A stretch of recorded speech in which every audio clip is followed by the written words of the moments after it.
I love our new Oh, entry. I love that film. You like our new film, Say Hurrah, Huzzah, for Matthew Pierce. Yes. He's Hoorah. Now, we are going to devote a whole show one week to you in the picture with the pink hat sticking your tongue out, because I know there's a story with that. There is a huge story with that. Great. So anyway, welcome to the Crystal Clear Point Studios. I'm Deborah Colleen Rose with Luann Morris and Matthew Pierce, and we're here.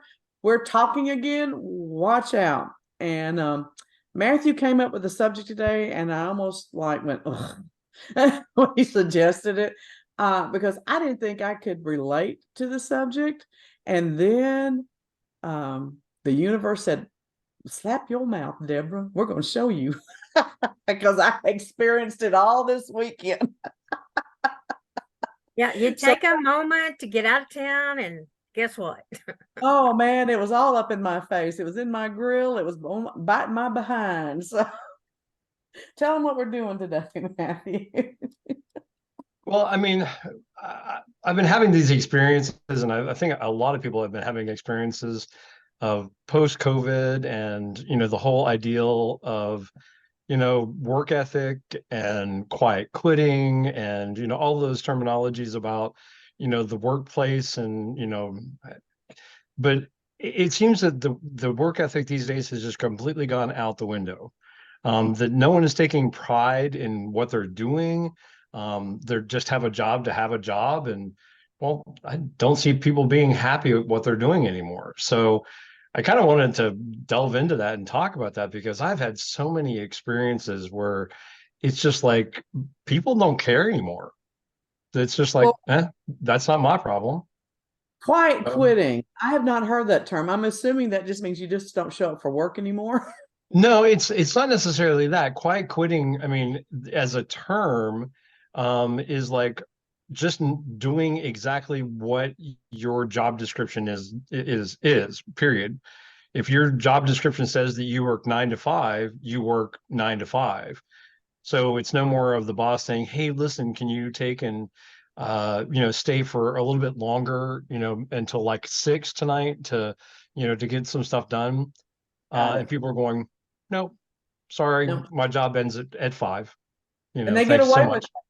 They get away with Yeah, I that. mean, and well, I mean, that's what people are doing. I mean, there's whole YouTube channels and TikTok channels and everything else like that about people doing skits about quiet quitting, where they just do what they are asked to do. Or you have a skit where an HR person is saying, "Hey, well, I need for you to be available, this weekend, for some extra hours or extra work coming in." And people are like, yeah, sorry, my whatever, my job description doesn't cover weekends. So yeah, you'll have to find someone else. So respectfully, no. Well, at least they were respectful. I mean, Yeah, at least they were respectful.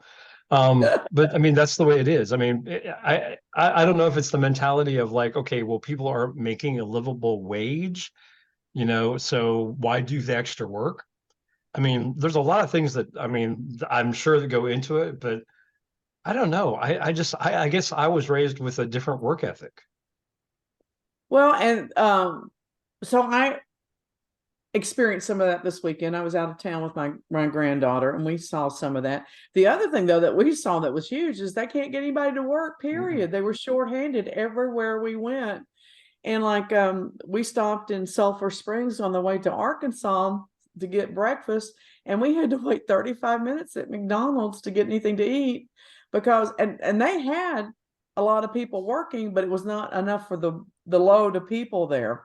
And I was like, I haven't been in a McDonald's for 15 years. I don't do fast food that much and stuff. And so this is where Matthew and I got derailed in our conversation last week. He goes, well, don't you shop retail? And I'm like, no, I shop online. He goes, well, don't you go to Walmart? And I'm like, oh, hell no. I have it delivered or I do curbside pickup. The COVID was fabulous for me because I don't like shopping. I'm not a shopper and I don't do fast food. But the thing is I have noticed that you have one of two extremes in the medium range restaurants. I have been to places where the people have been there 10 years working. I'm like, really? You've been a wait staff for 10, 12 years? And they love what they're doing. And then we encounter people where they don't have enough people. They don't care.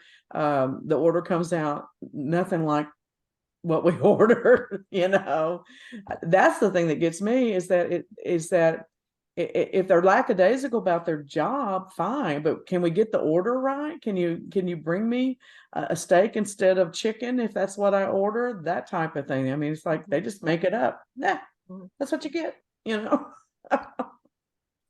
Well, like when I first started working in the operating room, then I went to work for 5 OBGYNs. And then they said, okay, so can you come be a stand-in nurse when somebody's on vacation? Yeah, I can do that.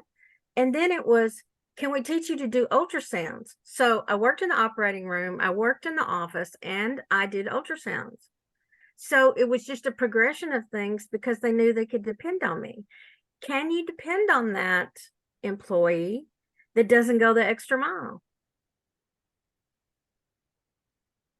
That's a great question. I mean, because it seems these days is that the least amount of work that I can get away with is what I will do.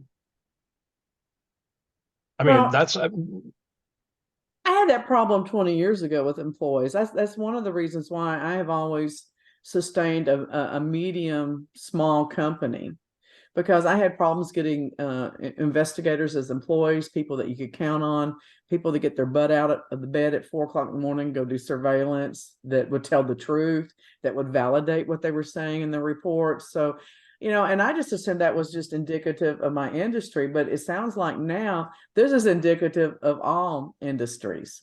But on the other side of the coin, because I deal with large corporations and the issues they have internally, corporations do not seem to appreciate their employees anymore. no. Mm-mm. So which came first, the disregard or the disrespect? That's a good question. I think, I don't know. When I worked in Kilgore, it seemed like I had a lot of respect. And because of that, I did not dismiss things. If you understand what that means. But when I got to Richland, it was like, you're replaceable. If you Yeah. don't. Yeah, but now you're not. I mean, people can't get replaced. We were having lunch in Mena, Arkansas, and they shut the place down 2 hours early because they ran out of food.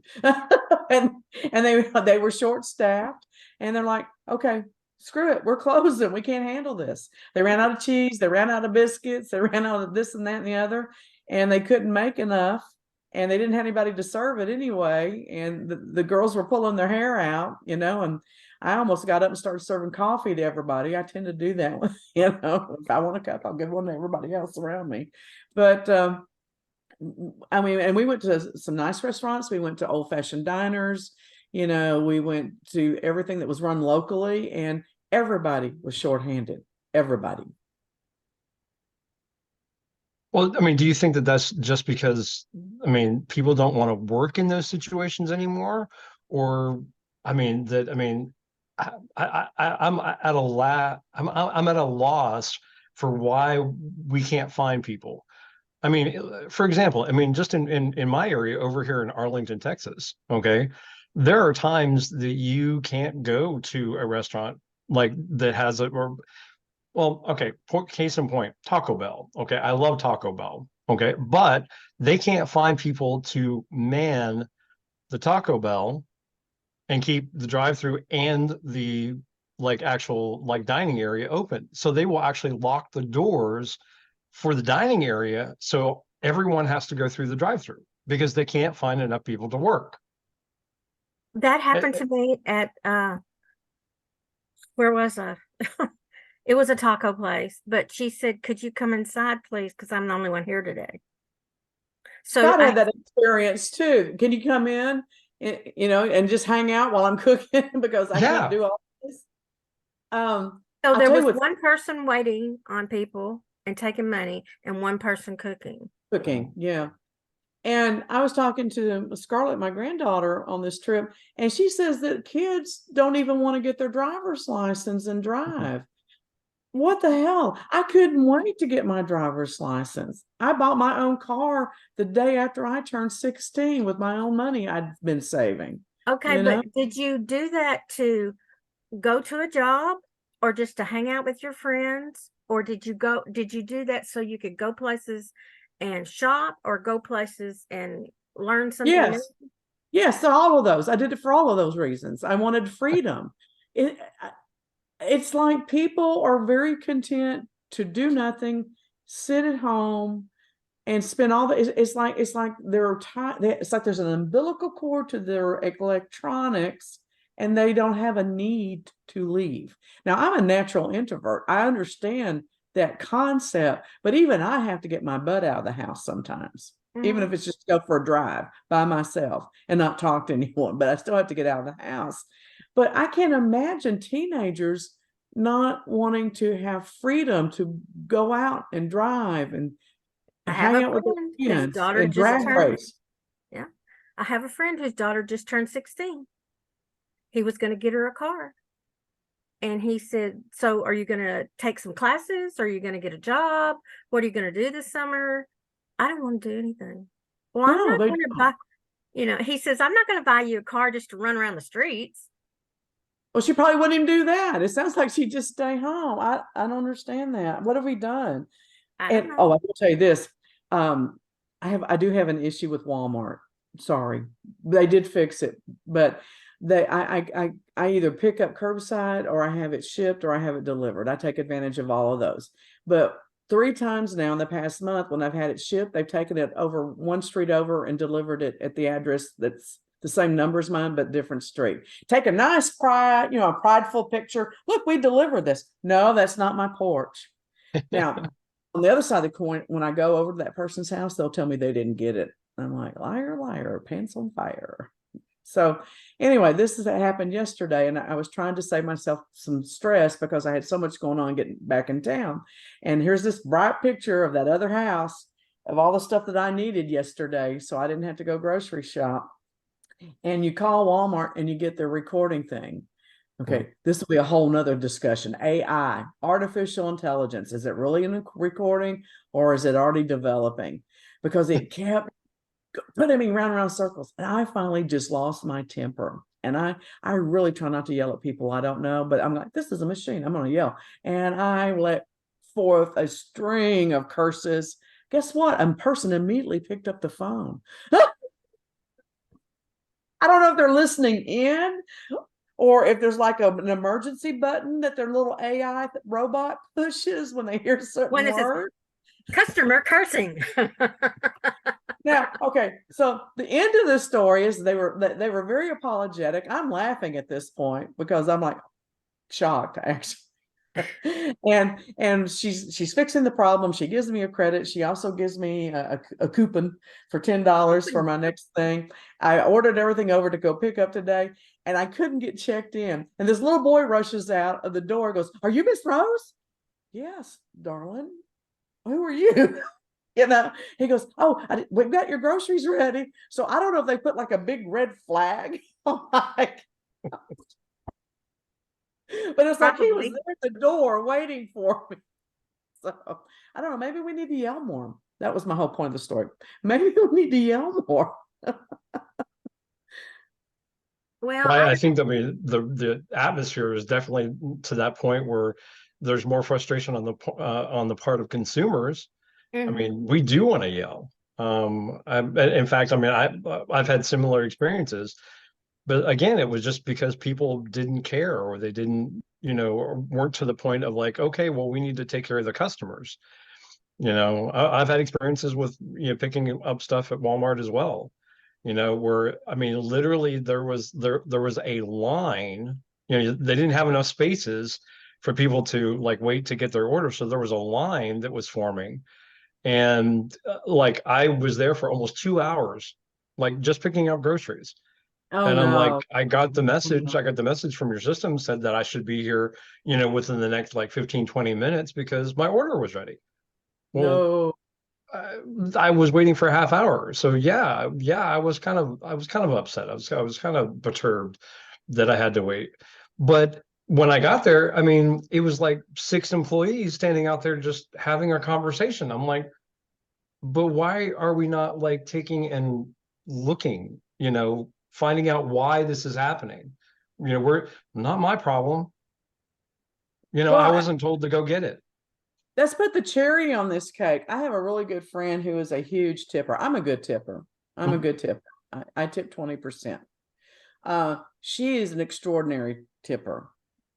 You would be appalled if I told you how much money she tips. She really likes to show appreciation to people. She feels like that's a gift of to the universe to stimulate goodwill. Okay, this is really part of her, I guess, ministry, for lack of a better word, or her purpose, or whatever. But I have seen her give people extraordinary tips, and they look at it like,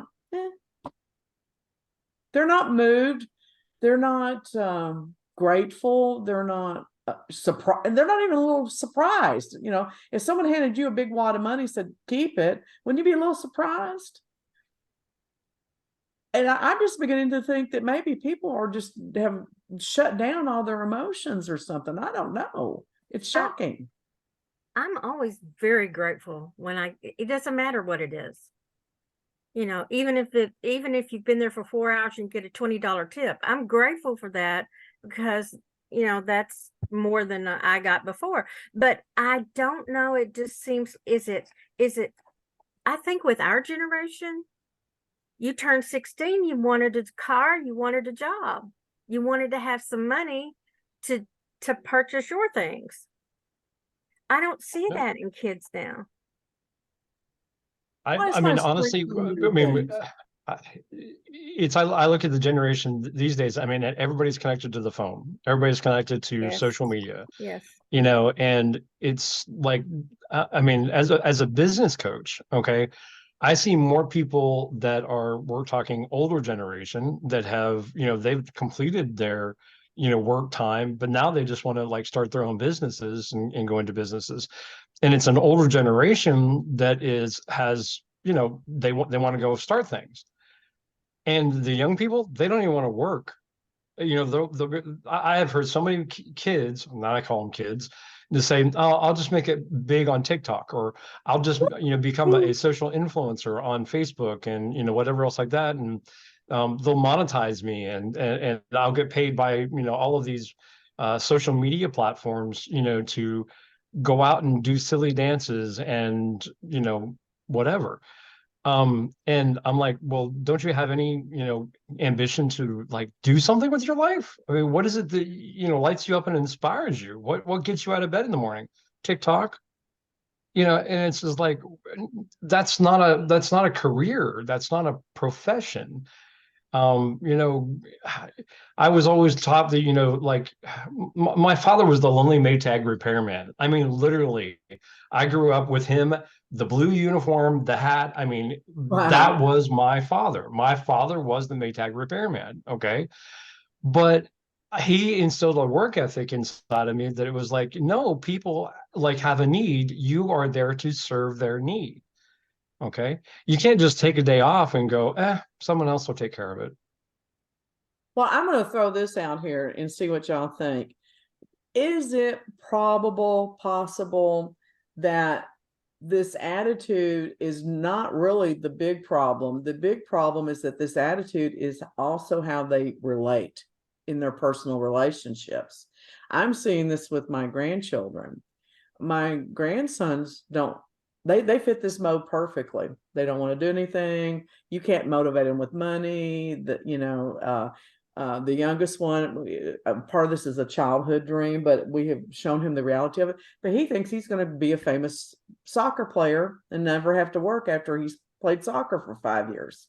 He really believes that. Whereas and so they don't make an effort to have relationships in the family and interact, that type of thing. Whereas my granddaughter is the exact opposite.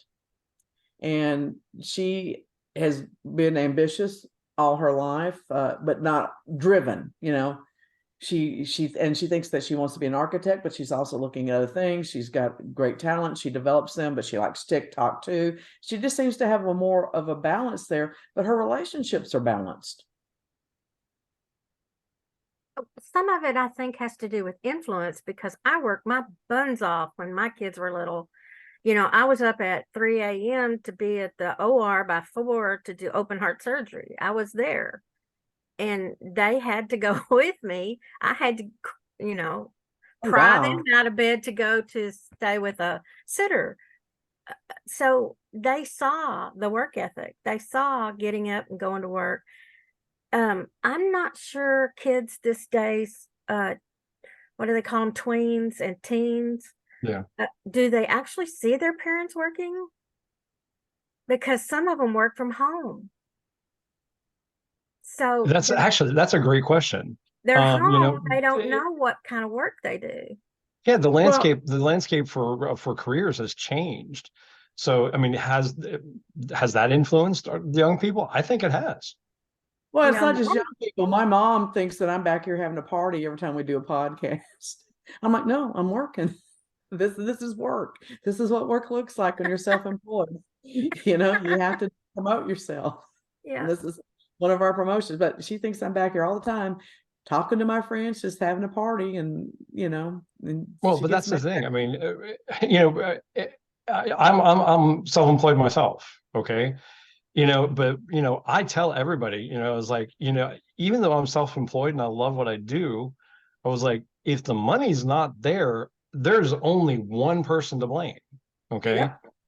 And it seems today is that if the kids say the same thing, oh, I'm self-employed, it's like, oh, but it's not my fault if the money's not coming in. It's your fault because you're not coming to me.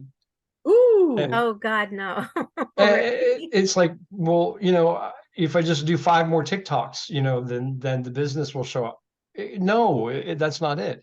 You No, have to put yourself out there. You have to like do the diligence. You have to give people what they need. You have to do the research. You have to find out what's happening in the world. TikTok, I don't know if they're just trying to be like influential and that's it. That's not the case for, like, I don't know, the work ethic to me is just completely and totally off these days. Well, here's what's funny to me. My daughter will do some TikTok stuff for the business just to get our name out there. I have a TikTok account that I've never been on. I do a lot of Facebook. Facebook is like my personal scrapbook because I download the memories once a year and I save those things. So I do Facebook for me. But somehow or another, over the because I don't promote anything, I don't sell anything. I talk about me, I talk about my business, talk about people piss me off, whatever. I got monetized 6 months ago on Facebook. I don't know Mhm. how. I don't know why. And I get a check. The biggest check I've ever gotten has been $10. I don't know what was monetized. I don't know what they're paying me for. I don't know what they're basing it on. So it's not hard to get monetized because I'm doing it No, and don't know how.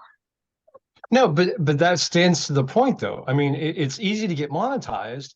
And so when like these people are on there and they're like, okay, well, I'm just gonna get monetized. Well, that's not a job. I'm sorry. Taking and getting $10 a month or $4 a month, that's not a job.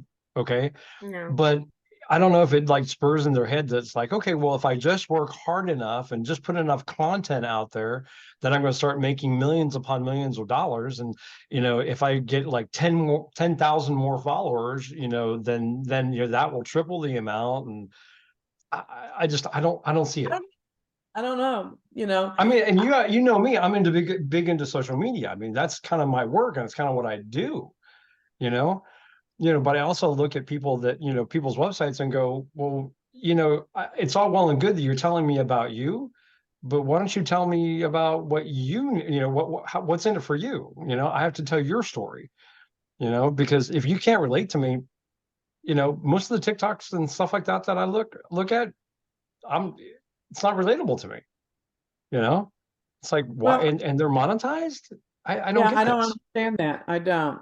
I will say this, going back to where we started originally, is that one of the things I started years ago, because I traveled to a lot of weird places doing surveillance and met a lot of weird people doing surveillance, surveilled a lot of weird people.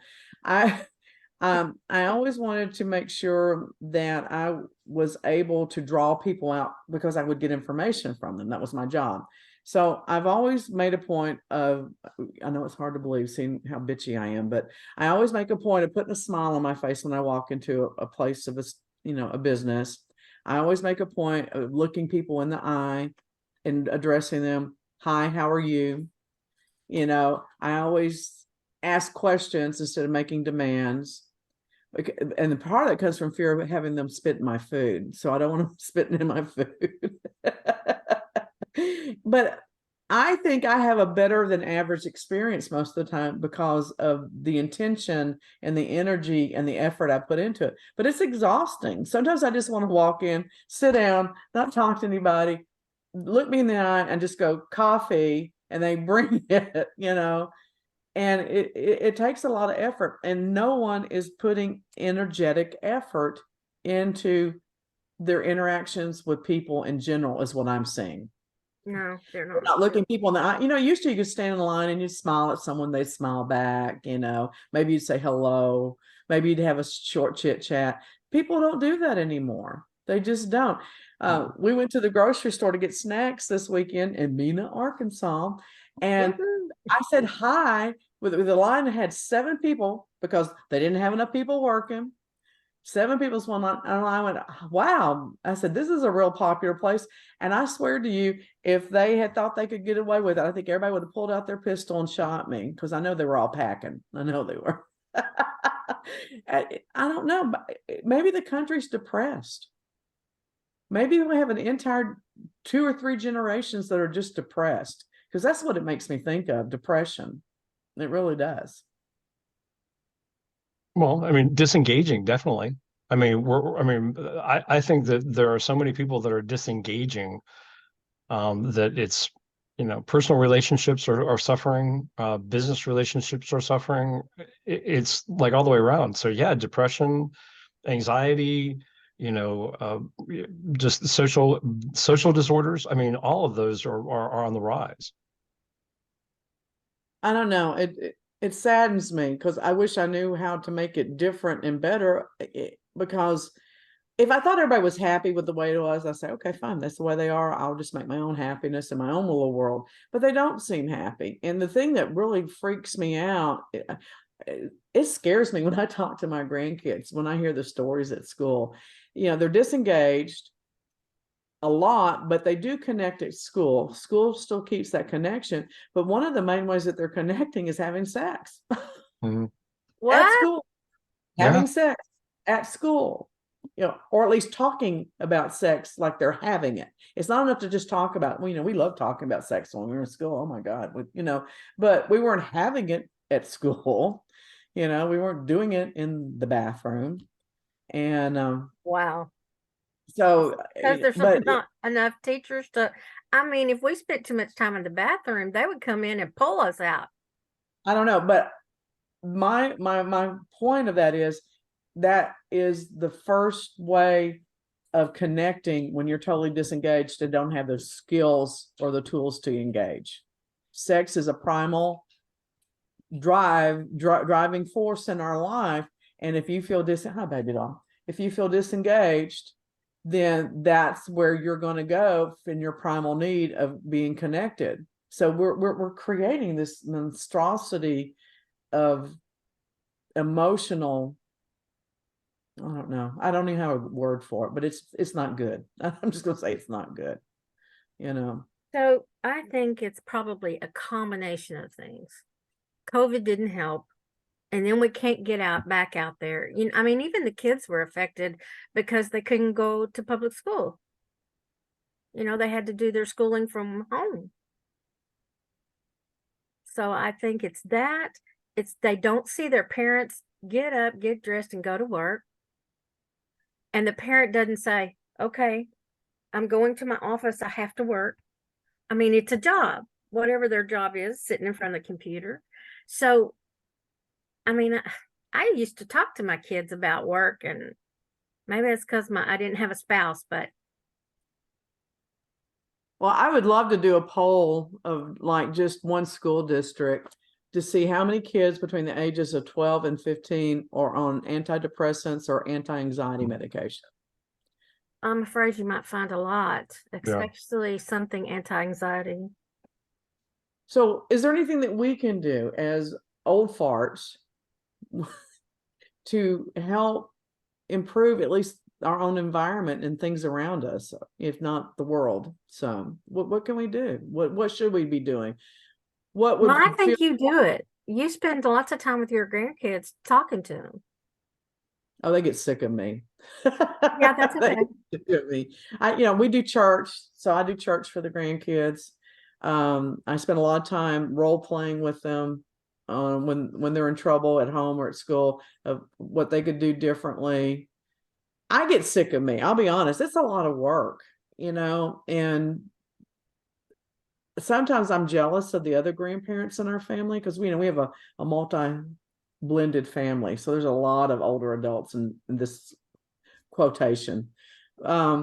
Because they're just the fun people, they take them out, buy them candy, sugar them up, take them home, or they take them out for a trip or whatever, and they let them run wild, and they let them break all the rules. And I don't do that. I make them come over here and work, and I pay them, and I started investment funds for them, and then I take the money out. If they break something, they have to replace it, and so I'm a real drag a lot of times, and I hate that. Well, I think that maybe that's one of the other aspects. They don't have any consequences. Yeah. Good point. There was always a consequence. I can remember when I was a kid, my grandmother said, do not go across that street by yourself. And if I did, there was this little switch, and this grandmother doing that all the way back across the street. I remember those switches. Oh, that hurt on those ankles. Woo! Those little willow switches. Ooh. Yeah. I mean, it was not abuse. It was, No. I told you, it was like her yelling at me. She didn't yell. She used her little switch to It's like a cattle prod.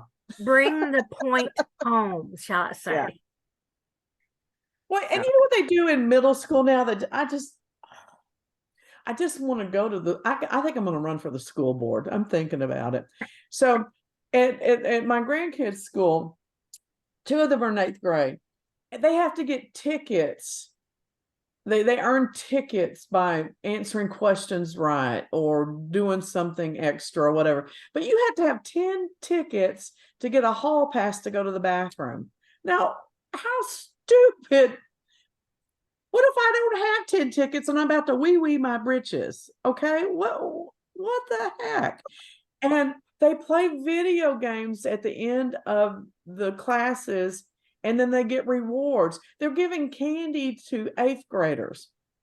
Oh my God, the only time we ever got candy at school was when we got our Easter package before we went to Easter break and at our Christmas party. Or Valentine's. Yeah, and Valentine's. So three times in a school year. But they give them candy for everything. They have to earn tickets for everything. They have no breaks. We had 2 10-minute breaks in high school once a day. These kids don't get any break throughout the day. They don't. I mean, why don't we just sign up for the Matrix, put them in a big, plastic bag, hook them up to the machine, and be done with it? I mean, they don't get to have what I call a good holistic experience, mind, body, and soul. Now they don't necessarily need to be teaching them religion. I'm not saying that, but the schools that do meditation, I think that's fabulous. Why don't they incorporate some yoga or some just basic stretching in the PE, instead of, all the violent physical games? Don't even get me on football. I hate football. So don't even get me there. That's a We whole used to session. play dodgeball. They don't even allow that anymore. Nope. Oh no. Too aggressive. Everybody should get hit in the face with a dodgeball at least once in their life. You need to know what that feels like because it'll make you think twice before you get into a fist fight. I'm telling you, it will, because it hurts like the dickens. So, oh, okay. I don't know what Well, else to say. let me bring one thing up, because I read a lot of, different articles and things like that. And I read an article here recently about a study that they did in France. And the study was pertaining ADHD and kids with ADHD. They wanted to know, was this, one of those things that is just now randomly occurring, or is this something that we can actually like trace how it occurs? And so there was a medical journal that did a study of 5,000 kids, in school age kids in France. And they put half of those kids on a very, very strict regimen. And I'll tell you what the regimen was here in a second.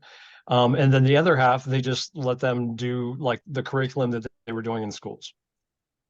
So the half that was put on the regimen, they would have to get up at a certain time. They would have to have breakfast with their parents.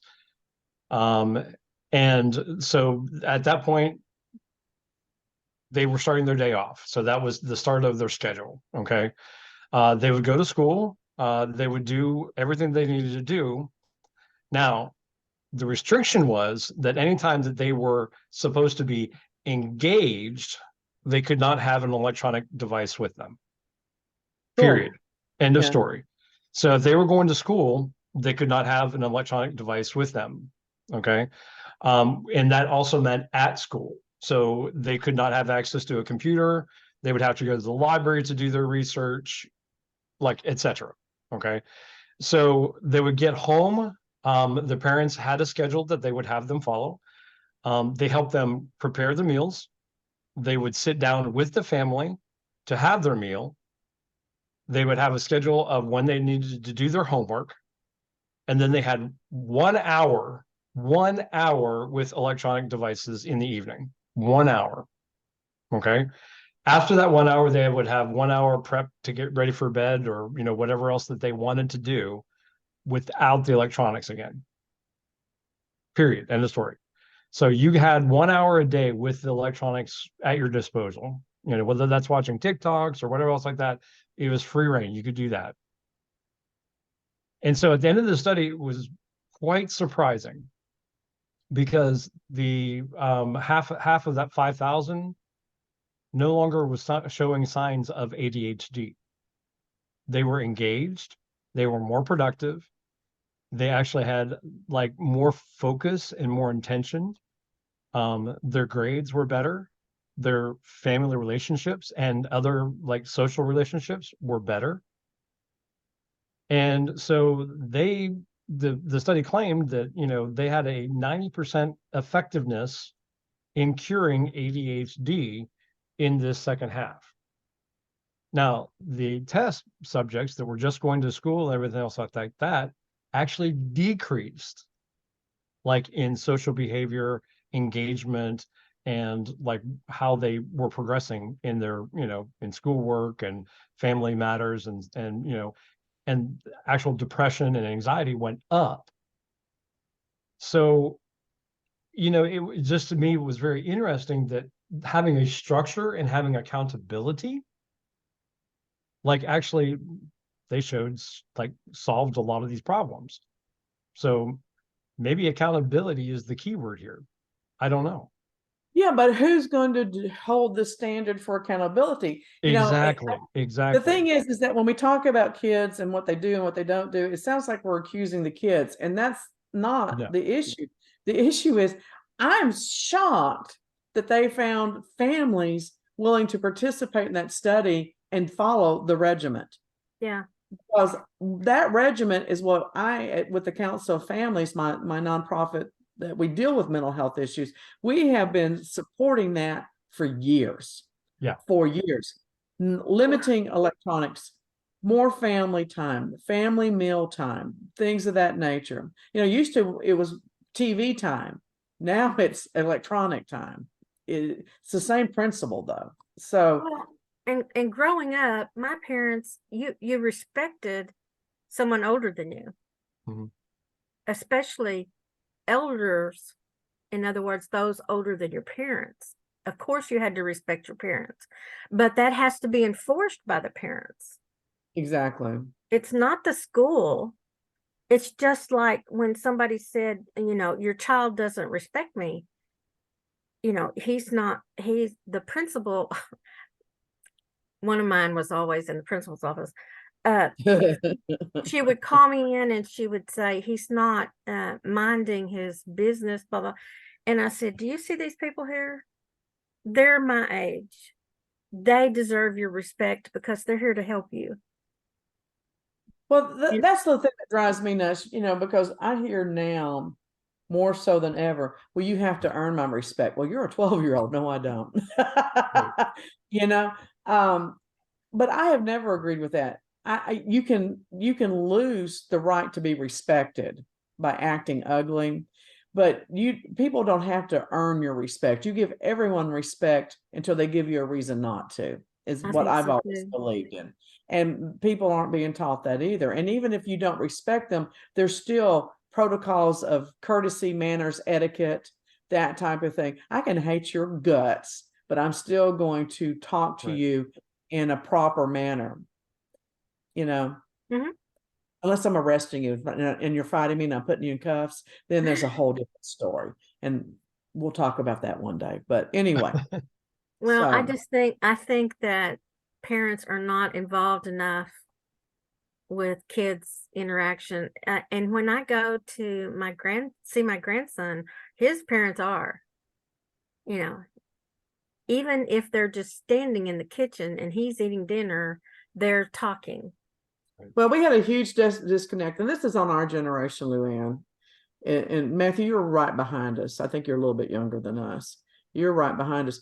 We had a break in our generation in the way we raise kids because of the hippie movement and the Vietnam division and things that were going on in this country politically.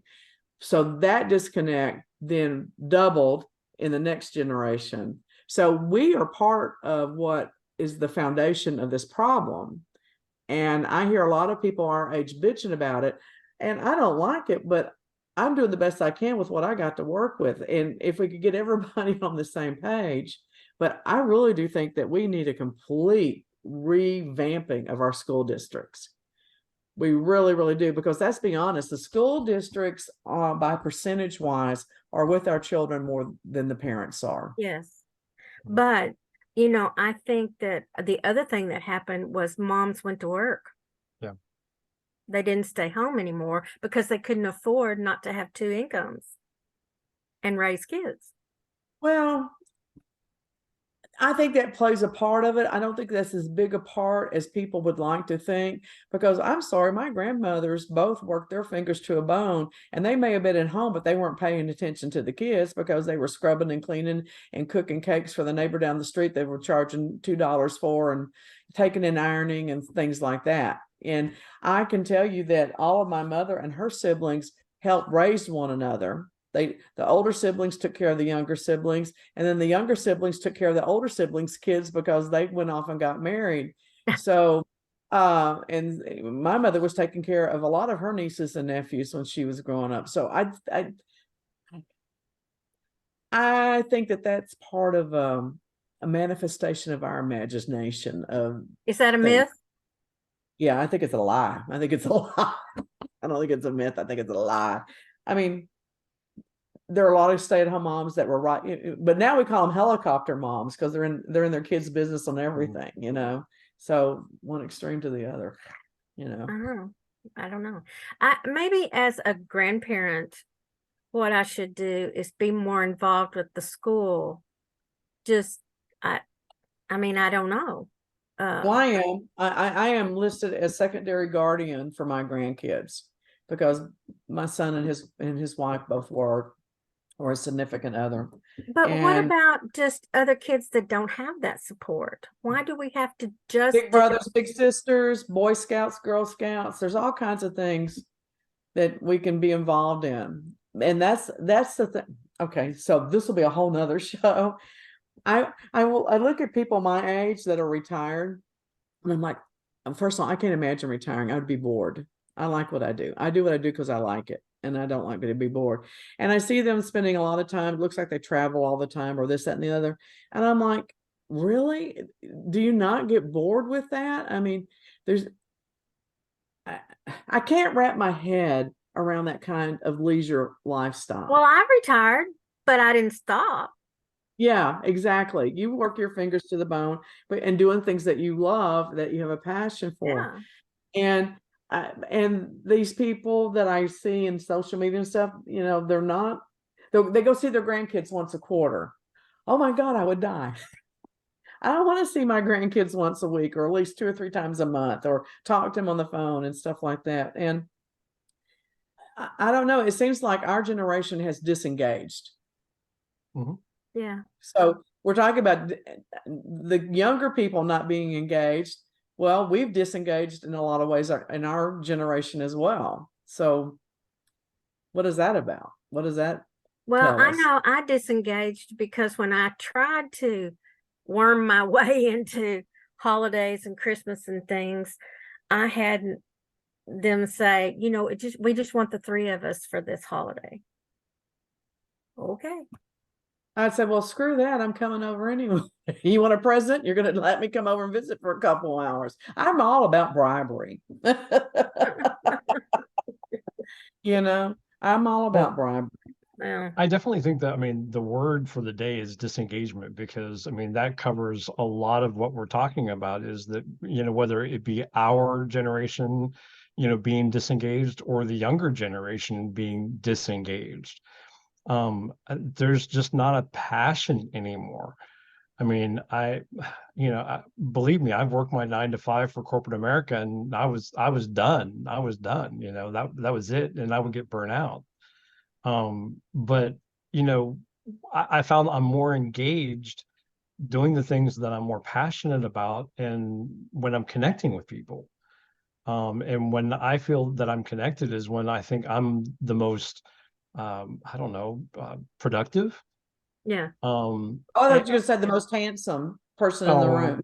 well, I appreciate that. But I mean, I try to make it that way. I make sure that I keep the right company, but no, that's not the case.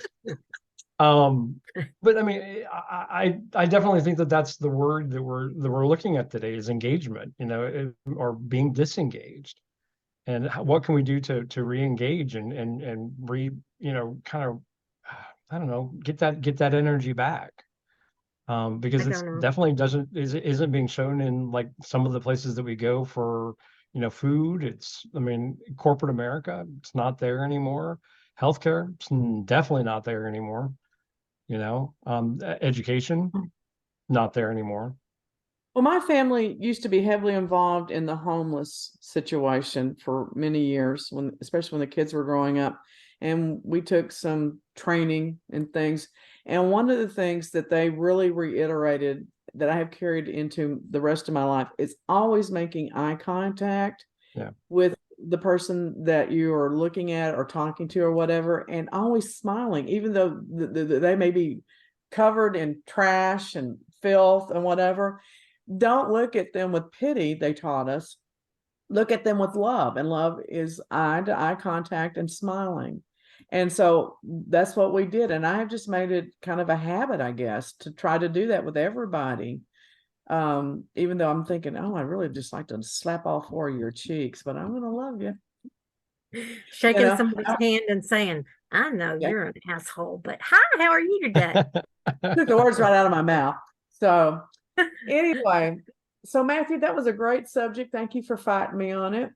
And thank you for manifesting that I had that experience all weekend.